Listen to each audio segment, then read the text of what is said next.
السلام علیکم ورحمۃ اللہ وبرکاتہ۔ محترم ناظرین و سامعین، حقوق سے متعلق باتیں چل رہی ہیں تو دل میں ارادہ ہوا کہ قرآن مجید کے حقوق مسلمانوں پر کیا ہیں اس سے آگاہ کریں، اس سے آپ حضرات کو متنبہ کریں۔ تو گزارش یہ کی جاتی ہے کہ آپ حضرات سنیں اور عمل کی نیت سے سنیں۔ امید کرتے ہیں کہ آپ حضرات بتائی گئی باتوں پر عمل کرنے کی کوشش کریں گے۔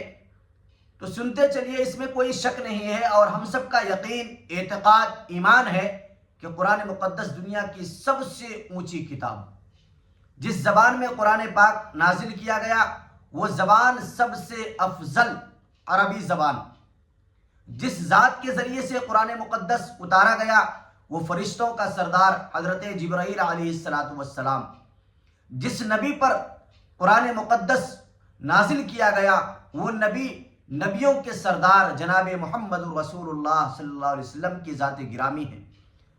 جس مہینے کے اندر قرآن مقدس نازل کیا گیا وہ مہینہ تمام مہینوں میں سب سے افضل رمضان المبارک کا مہینہ، جس رات میں اتارا گیا وہ تمام راتوں میں سب سے افضل رات شب قدر کی رات ہے۔ تو خلاصہ نچوڑ یہ ہے کہ قرآن مقدس دنیا کی عظیم ترین کتاب ہے، سب سے اونچی کتاب، سب سے برکت والی کتاب، سب سے عظمت والی کتاب، اور اللہ تعالیٰ نے اس کتاب کے اندر دنیا اور آخرت کی بھلائیاں، ہدایتیں، تمام چیزیں اس میں مجتمع کر دی ہیں۔ ضرورت اس بات کی ہے کہ اسے سمجھیں، اس کے حقوق ادا کرنے کی کوشش کریں۔ قرآن مجید کا حقوق کیا ہے؟ قرآن مجید کے حقوق کے علاوہ بے شمار حقوق ہیں۔ والدین کے حقوق ہیں، ماں باپ کے حقوق ہیں، اولاد کے حقوق ہیں، بیوی بچوں کے حقوق ہیں، بھائیوں کے حقوق ہیں، رشتہ داروں کے حقوق ہیں۔ یہ تمام حقوق ادا کرنے کا اسلام نے ہمیں حکم دیا ہے۔ اس کے ساتھ ساتھ قرآن مقدس کا بھی حق ہے ہم پر، اس کے بھی کچھ حقوق ہیں۔ علماء کرام نے فرمایا کہ قرآن مجید کے 5 حقوق ہیں۔ نمبر 1، اس پر ایمان لانا۔ نمبر 2، اس کی تلاوت کرنا۔ نمبر 3، قرآن پاک کو سمجھنا۔ نمبر 4، قرآن پاک پر عمل کرنا۔ اور نمبر 5 پہ فرمایا گیا کہ قرآن مجید کی تعلیمات کو دوسروں تک پہنچانا۔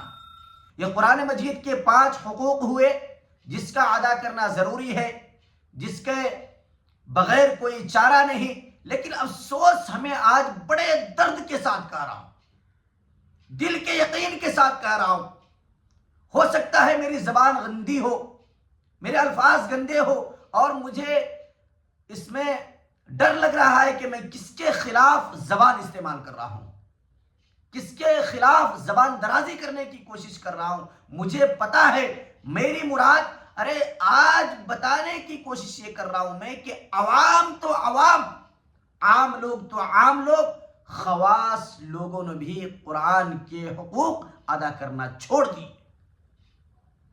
علماء ہیں، حافظ قرآن ہیں، قاری قرآن ہیں، قرآن کے حقوق ادا کرنا ہم نے چھوڑ دیا، قرآن کی تلاوت کرنا ہم نے چھوڑ دیا۔ مجھے معاف کیجئے، 1000 بار معاف کیجئے، میری زبان چھوٹی ہے، میں چھوٹا انسان ہوں، لیکن یہ حق بات ہے کہ ہم نے قرآن پر عمل کرنا، قرآن کی تلاوت کرنا، قرآن سے اپنا رشتہ جوڑنا، قرآن سے اپنا تعلق قائم کرنا ہم نے 100% تقریباً چھوڑ دیا۔